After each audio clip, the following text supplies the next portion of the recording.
धम्म आणि धर्म या दोन संकल्पनांमध्ये मूलभूत आणि महत्वाचा असा फरक आहे. धर्म ही संकल्पना ईश्वर किंवा दैवी शक्तीशी जोडलेली आहे.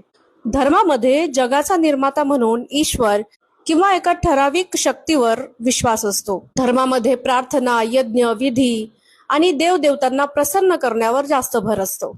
धर्मामध्ये परलोकाची संकल्पना आहे.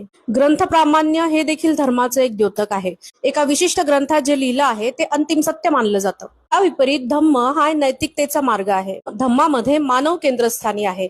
धम्मात ईश्वराला स्थान नाही. इथे माणसाचा माणसाशी असणारा व्यवहार आणि त्याचे आचरण महत्वाचे असते. धर्म हा नियमांच्याच म्हणजेच रूल्सच्या अधीन असतो. धम्म हा तत्व किंवा प्रिन्सिपल्सवर आधारित असतो. धम्म आचरणात आणण्यासाठी कुणाच्याही सक्तीची गरज नसते. धम्म हा तर्क आणि अनुभवावर आधारित आहे. जर एखादी गोष्ट बुद्धीला पटत नसेल तर ती नाकारण्याचं स्वातंत्र्य धम्मात दिलं आहे.